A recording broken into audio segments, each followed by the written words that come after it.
Dear students, दूसरा हमारा जो इम्पोर्टेंट लॉ है वो है distributive law of intersection over union. तो मैं आपके सामने ये लॉ लिखता हूँ, फिर इसको हम प्रूव करने की कोशिश करते हैं।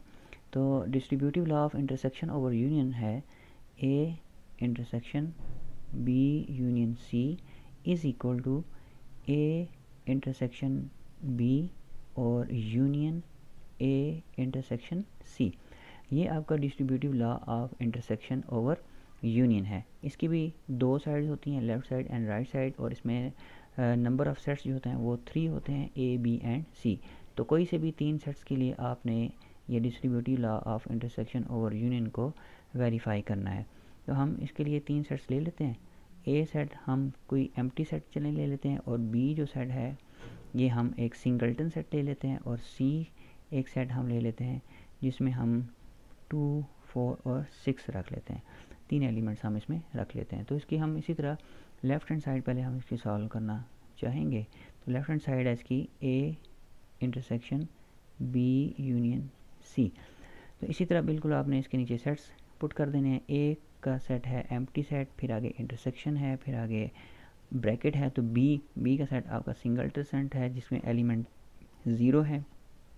नेक्स्ट है यूनियन, और उसके बाद सी का सेट है तो इसमें एलिमेंट्स आ जाएंगे 2, 4 एंड 6 और ब्रैकेट क्लोज। अब जो ब्रैकेट में जो सेट्स हैं इसको आप पहले परफॉर्म करेंगे। ऑपरेशन क्या है यूनियन का, तो इसको हम ऐसे ही रखेंगे। इंटरसेक्शन, इन दोनों को हम यूनाइट करेंगे यानी कि यूनियन फाइंड करेंगे, और आपको मालूम है कि दोनों सेटों को कंबाइन किया जाएगा।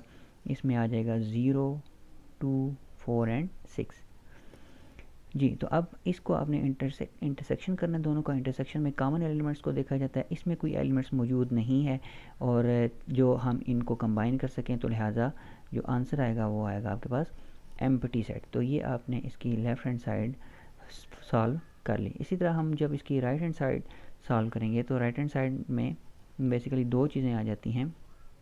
इसकी जो राइट हैंड साइड है वो है A intersection B union A intersection C.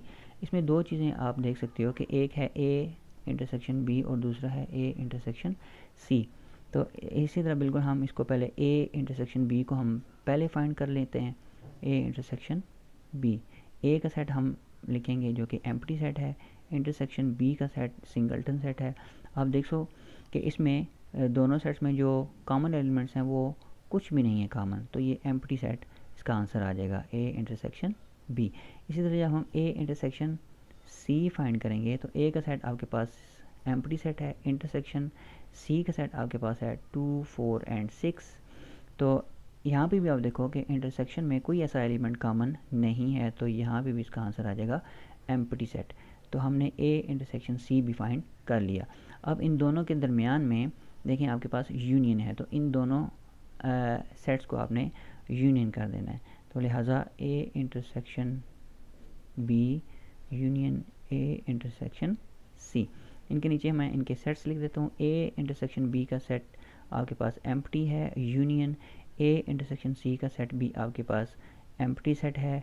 Empty set अगर यूनाइट करेंगे तो वो भी एम्प्टी सेट ही होगा, और ये आपकी राइट हैंड साइड आ गई।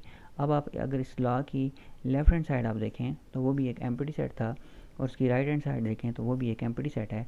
तो लिहाजा हम ये कहने के काबिल हो गए कि left hand side is equal to right hand side. तो लिहाजा हमारा जो distributive law of intersection over union है ये हमने वेरीफाई कर लिया। तो बिल्कुल इसी तरह कोई से भी 3 सेट्स लेकर हम इस लॉ को वेरीफाई कर सकते हैं। Thank you.